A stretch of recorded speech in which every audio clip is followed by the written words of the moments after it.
کنفرانس در پارلمان انگلستان با حضور نمایندگان برجسته هر دو مجلس. محکومیت جنایت اسید پاشی به زنان و موج اعدام‌های وحشیانه توسط حکومت آخوندی. فراخوان به لغو محاصره ضد انسانی در لیبرتی.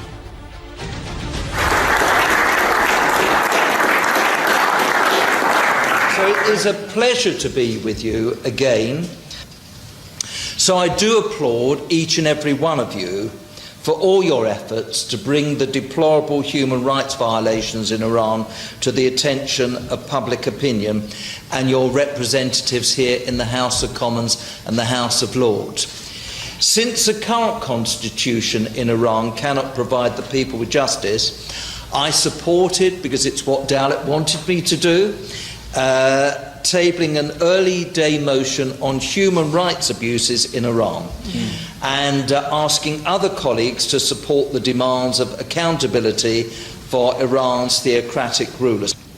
This early day motion calls to support the demands of accountability for Iran's theocratic rulers by urging the government to work with our allies in the international community to condemn human rights abuse in Iran at the highest level, make any economic deals with Iran conditional on improvements in the human rights situation, tighten sanctions against the regime, bring the regime's human rights dossier before the United Nations Security Council and calls for the prosecution of the regime's officials for crimes against humanity. Until then, I would like to take this opportunity to say a few words directly to the brave people of Iran, especially the youth, students and women in that country. We can only imagine the tall wall of suppression which the mullahs have raised before you. But rest assured that there are many people in the House of Commons and House of Lords that are with you, stand with you and support your legitimate demands. So we do urge you to continue to stand up and persist for your fundamental rights, continue to make your voices heard and continue to protest. We will be with you and help you break through the wall of suppression so you can one day enjoy the rights that you are entitled to under the international law and universal Declaration of Human Rights. With that said, just final words about Camp Liberty. Obviously, we now have a new Prime Minister in Iraq, and our committee have written to the Prime Minister declaring that we are ready to assist him in any way we can to take urgent measures to secure the protection and safety of the residents of Camp Liberty. I've also sponsored, as I've said already, an early day motion of the apply to Camp Liberty residents, in which we reiterate that the rejection of Iran's intervention by the new Iraqi government is vital for the promotion of democracy in that country, and that a good indication of this is the way it treats Ashraf residents now at Camp Liberty near Baghdad. We also urge the new government of Iraq to lift the current inhumane siege on the camp, recognising this camp as a UN refugee camp and guarantee the safety, security and rights of its residents. I was delighted to be able to get my colleagues on the Council of Europe to accept a proposition that I put forward. But the statement is one thing. The fact that 47 countries represented in the Council of Europe and their representatives were so concerned about what was happening, they were prepared to yet again support this motion, that we can shout loud, but nobody's listening where it really matters, and that's in government. And that's why it's so important that your campaign and your alertness to bring home these issues to politicians across the world is so important.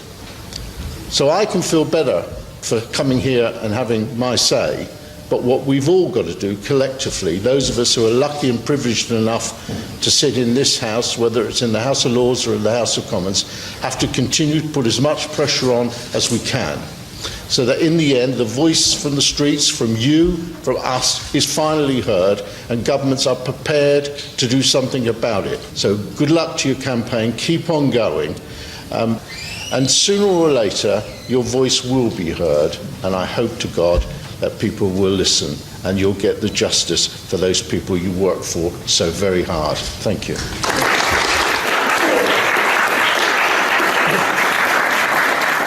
Well, I show up, and I do more than that, because there are 160,000 or more of me standing here.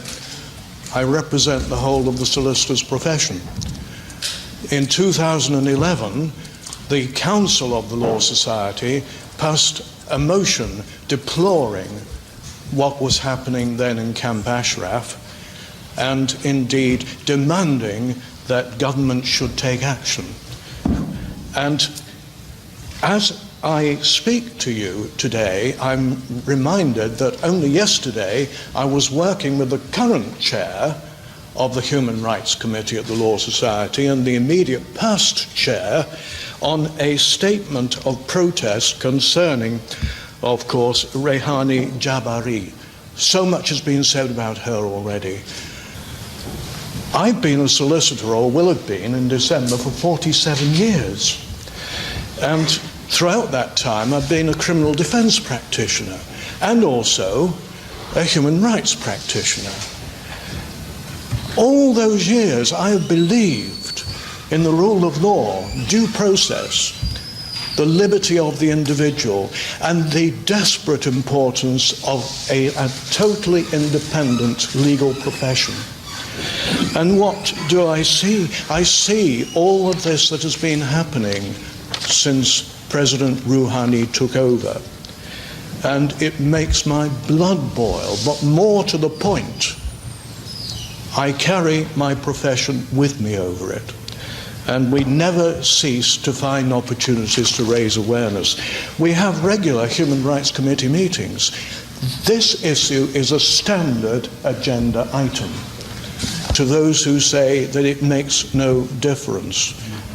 But vigilance must be with us always, perseverance, and a belief that the cause is so right that eventually there will be the outcome that we strive for.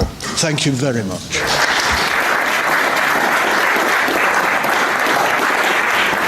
I have to say I'm very grateful to all members of Parliament. I think the crimes are so clear, knowing the nature of this very brutal, fanatic fundamentalist regime that some 35 years ago was the first so-called Islamic state to be established.